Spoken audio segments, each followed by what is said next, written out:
ആശാവർക്കർമാർക്ക് 2000 രൂപ. റോഡിലെ കുഴിയടയ്ക്കാൻ emergency team. UDF പ്രകടന പത്രികയിലെ വാഗ്ദാനങ്ങൾ. തെരഞ്ഞെടുപ്പിന് മുന്നോടിയായി UDF പ്രകടന പത്രിക പുറത്തിറക്കി. പുതിയ കേരളത്തിനായി പുതിയ പദ്ധതികൾ, ക്ഷേമം, നയപരമായ മുന്നേറ്റം, അധികാരം അടിത്തട്ടിലേക്ക് എന്നീ 4 പ്രധാന മേഖലകളിൽ ഊന്നൽ നൽകിക്കൊണ്ടുള്ള വാഗ്ദാനങ്ങളാണ് പ്രകടന പത്രികയിലുള്ളതെന്ന് VD സതീശൻ പറഞ്ഞു.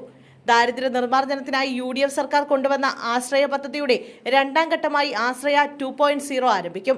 മഞ്ഞ, പിങ്ക് റേഷൻ കാർഡുകളുടെ ഉടമകളുടെ ദാരിദ്ര്യം ലഘൂകരിക്കാൻ പ്രത്യേക കർമ്മ പദ്ധതിക്ക് രൂപം നൽകും. അടുത്ത 5 വർഷത്തിനുള്ളിൽ 5 ലക്ഷം വീടുകൾ നിർമ്മിക്കും. കുറഞ്ഞ വരുമാനമുള്ളവർക്ക് വീട് വാടകയ്ക്കെടുത്ത് നൽകും.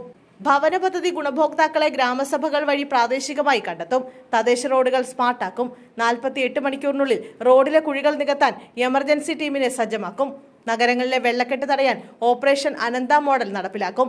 തെരുവുനായ പ്രശ്നങ്ങളിൽ നിന്നും ശാശ്വത പരിഹാരം കാണും. റാബീസ് പിടിപെട്ട തെരുവുനായ്ക്കളെ ഇല്ലായ്മ ചെയ്യും. ആശാവർക്കർമാർക്ക് 2000 രൂപ പ്രത്യേക പ്രതിമാസ അലവൻസ് നൽകും.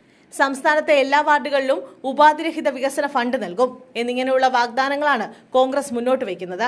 തദ്ദേശ സ്ഥാപനങ്ങളുടെ കഴുത്തു ഞെരിച്ചു കൊല്ലുന്ന തരത്തിലാണ് കഴിഞ്ഞ 5 വർഷമായി സർക്കാർ ഫണ്ട് അനുവദിച്ചിരുന്നത്.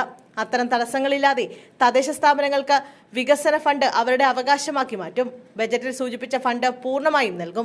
ഓരോ വർഷവും ഫണ്ട് വിഹിതത്തിൽ 10% വർധനവ് വരുത്തും. യുവാക്കൾക്കായി പ്രത്യേക ഫണ്ട് നീക്കിവെക്കും. ജനപ്രതിനിധികളെ പരിവർത്തനത്തിന്റെ വക്താക്കളാക്കി മാറ്റാൻ പ്രത്യേക ശാക്തീകരണം നൽകും.